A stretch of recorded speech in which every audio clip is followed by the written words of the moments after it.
शेर मैसूर हज़रत टीपू सुल्तान मुजाहिदे आज़ादी हैं।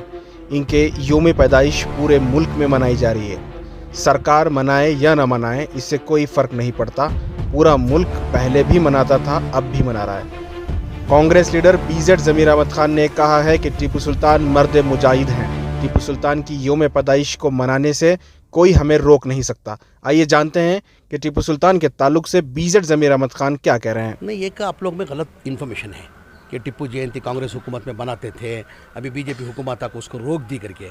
ये क्लैरिफिकेशन मैं करना चाहता हूँ। ये टिप्पू जयंती बरसों से हम लोग बनाते आ रहे, कोई मई के लाल में मजाल नहीं टिप्पू जयंती को रोकने के लिए। हम लोग मनाते आ रहे थे और मनाते रहेंगे टिप्पू जयंती। बहरहाल आप में कन्फ्यूजन क्या है, सिद्धरामैया की हुकूमत के अंदर टिप्पू जयंती बनाते थे, बीजेपी हुकूमत आके रोक दिया करके।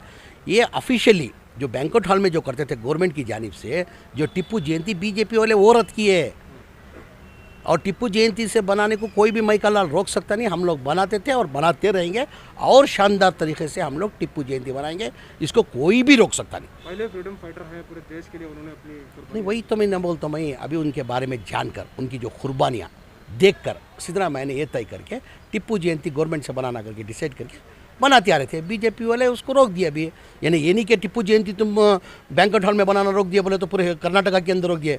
पूरे हिंदुस्तान के अंदर टिप्पू को चाहने वाले हैं, ना कि खाली कर्नाटका के अंदर, पूरे हिंदुस्तान में। क्यों? उनकी कुर्बानी ऐसी है भाई, उनकी कुर्बानी हम लोग भूल नहीं सकते। शहीद आदमी है वो, और उसकी जयंती हम लोग बनाते आते थे और बनाते आएंगे, कोई भी उसको रोक नहीं सकता।